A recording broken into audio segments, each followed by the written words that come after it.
Bona tarda a tothom.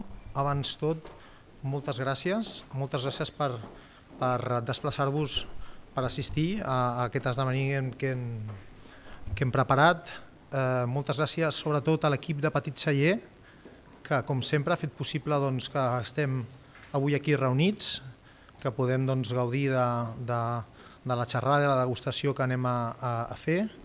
I moltes gràcies també, sempre quan dic l'equip, en Xavi, en Briac, en Tomàs, el Sebastià, el cap de files, i moltes gràcies a Virginie per desplaçar-se aquí per poder explicar-nos una miqueta què pensa.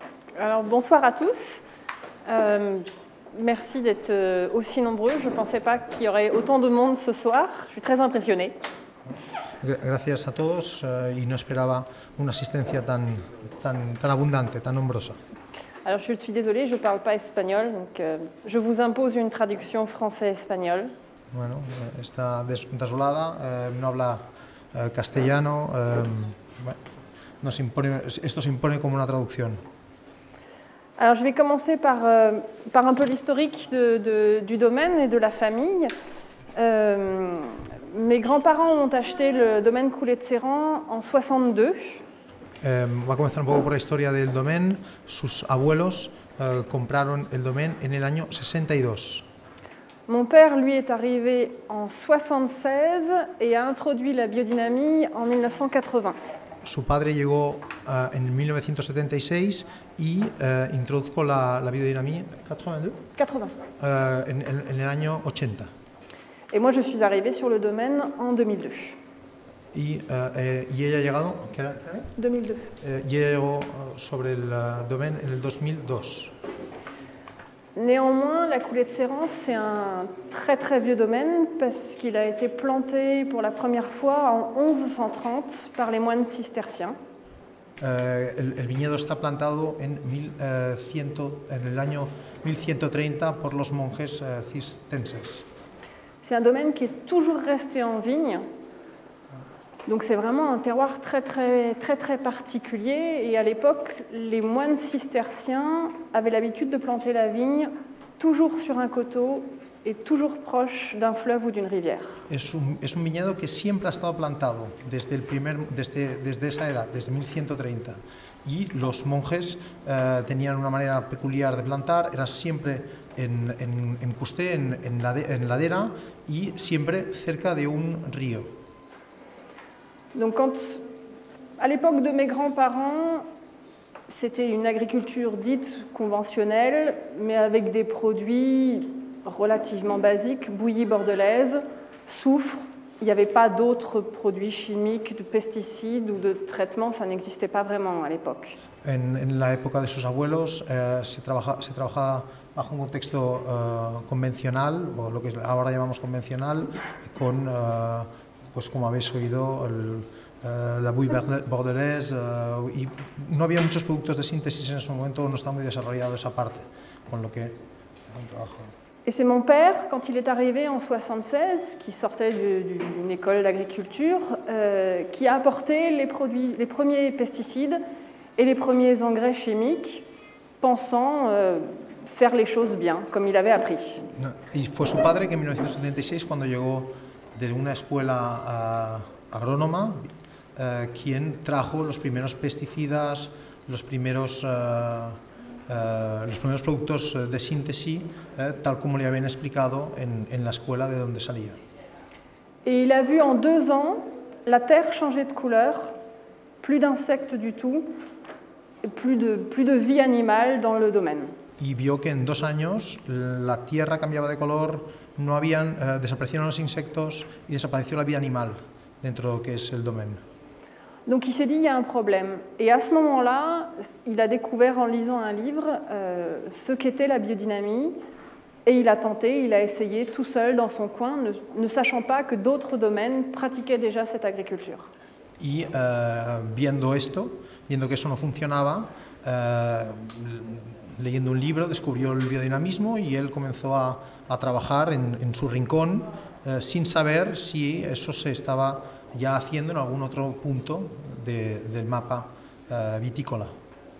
Et donc au fur et à mesure des années, parce que la biodynamie c'est une expérience que vous faites tous les ans, vous en apprenez un peu plus, il a maîtrisé et par la renommée du domaine qui était déjà existante, ça s'est diffusé de plus en plus en France et à l'étranger. Entonces el trabajo biodinámico año tras año es una enseñanza, esto se ha ido tamizando, el renombre del viñedo de per se, sumado a ese trabajo en biodinamismo, ha hecho que cogiera una relevancia muy, muy importante. Parce qu'un vin, finalement, qu'est-ce que c'est? C'est un terroir et une climatologie. Un vino que es un terroir y una climatología. Si vous tuez le terroir, la plante va donner du raisin avec un jus de raisin en cave qui sera relativement neutre gustativement. Si se mata el terroir, la planta va a dar una baya que luego en cava va a dar un jugo relativamente neutro.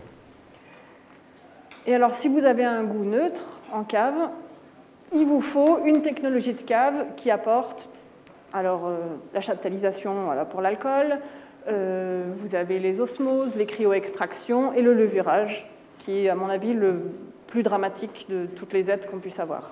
Si tenemos un mosto, un jugo neutro en cava, luego tenemos que hacer un trabajo con chaptalización,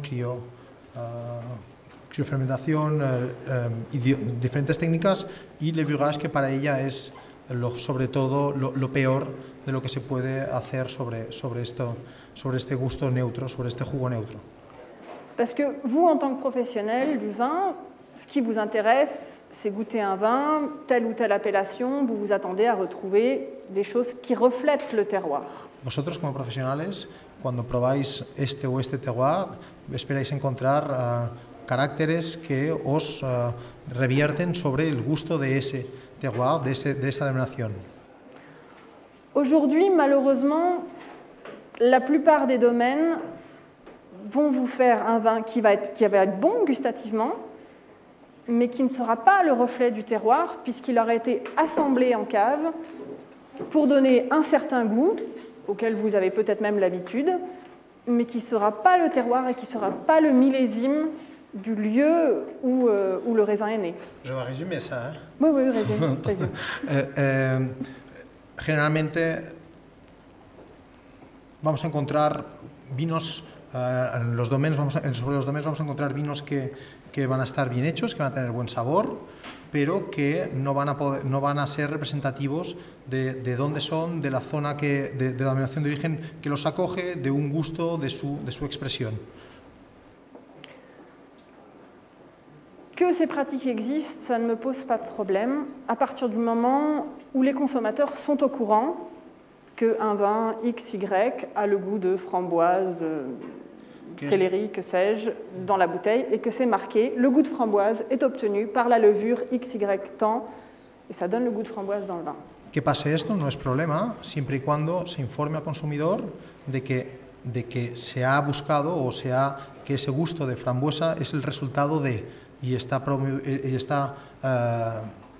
extraído de una levadura o de alguna otra técnica.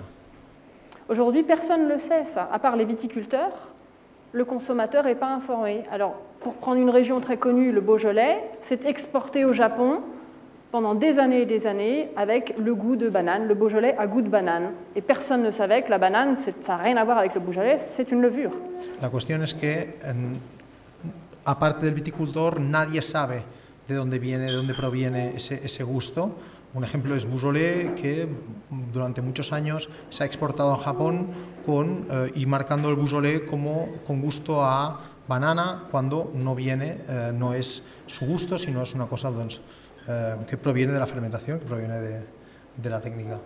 Et c'est dommage parce que dans le Beaujolais, il y a de très très belles choses et ça n'a pas du tout goût de banane et c'est bien meilleur que la banane. Y es una lástima porque en el Beaujolais hay realmente cosas bonitas, cosas divertidas y no tienen gusto de banana. Donc ça, c'est juste pour vous donner un exemple de, je dirais peut-être 80 ou 90% de la viticulture aujourd'hui Et je trouve, malheureusement, ça réduit énormément, parce que chaque appellation a des choses intéressantes à donner, et finalement, c'est le consommateur qui décide ce qu'il préfère, et il n'y a pas vraiment de concurrence, ni entre les appellations, ni entre les pays. Entonces, este panorama que estamos explicando es lo que ocupa entre el 80-90% de la viticultura y es realmente una lástima porque y cada vez más sucede así porque bueno, no deja de ser tu as dit que n'expresse pas 80% des domaines de la viticulture que no acaba de expresar un poco los orígenes ni lo que es cada zona ni cada variedad.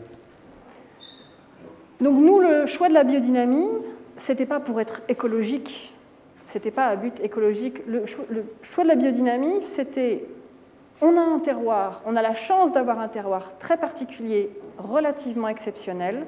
Les vins donnent ce goût-là, donc il faut respecter le terroir, le rendre le plus vivant possible pour qu'il s'exprime le plus dans les vins. Bueno, su trabajo en biodinamismo no tuvo un origen extremadamente ecológico, sino estaba más enfocado hacia que detectar un terroir excepcional o extraordinario o fuera de un poco de lo común y expresar ese gusto, expresar en máximo ese gusto fue su objetivo y sobre ese es el trabajo del biodinamismo. Parce que biodynamie ne veut pas dire forcément bon. Biodynamie, quand vous goûtez un vin en biodynamie, vous aurez un vin authentique par rapport à son terroir. Maintenant, si les vignes sont plantées dans un endroit qui est plus adapté pour les carottes ou les betteraves, ça ne donnera pas un vin exceptionnel, mais vous aurez un vin sincère. Biodynamie dice que biodynamie no tiene por qué ser un vino bueno, sino simplemente estamos hablando de que es un vino auténtico, un vino que expresa pues lo que debe expresar esa viña, ese sitio. Si se plantara en esa zona pastanagas o otro tipo de verduras, pues bueno, estaríamos hablando de otro tipo de cultivo en este sentido. Alors c'est vrai que chez nous au domaine, c'est facile parce qu'on a un terroir exceptionnel.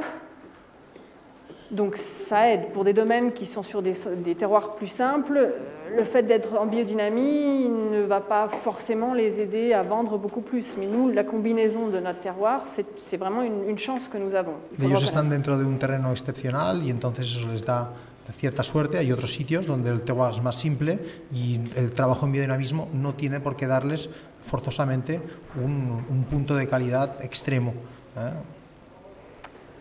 Alors sinon, pour le domaine et pour les vins, ce qui vous intéresse peut-être le plus, en plus de la biodynamie, on a quand même choisi quelques techniques pour améliorer aussi la qualité. Donc on a des rendements qui sont très faibles. Aparte de lo que es el trabajo en biodinamismo, je comprends que le biodynamisme sur la viña. Oui. Aparte de lo que es el trabajo de biodinamismo, luego, en lo referente a los vinos, ellos han elegido una serie de técnicas concretas de cómo tratarlos. Donc les vignes sont taillées très court pour avoir des rendements. Alors sur les fiches, c'est des chiffres qui sont relativement hauts. On est aujourd'hui sur les 3 derniers millésimes encore plus bas que ça. La viña está podada corto. Y en estas 3 últimas vendimias incluso un poco más en esa línea de poda corta. Donc sur le premier vin que vous allez déguster, on est à peu près à 25-28 hecto-hectares. Entonces estamos hablando también de rendimientos bajos, estamos hablando del Le Vieux Clos, oui. 25-28 hectolitros. Sur le Clos de la Bergerie, on est à 22-23. En el Clos de la Bergerie, en el segundo vino, 22-23 hectolitros hectárea. Et sur la coulée de Serran, on est à entre 18 et 20 hecto-hectares. Y en la coulée de Serran son 18-20 hectolitros hectárea.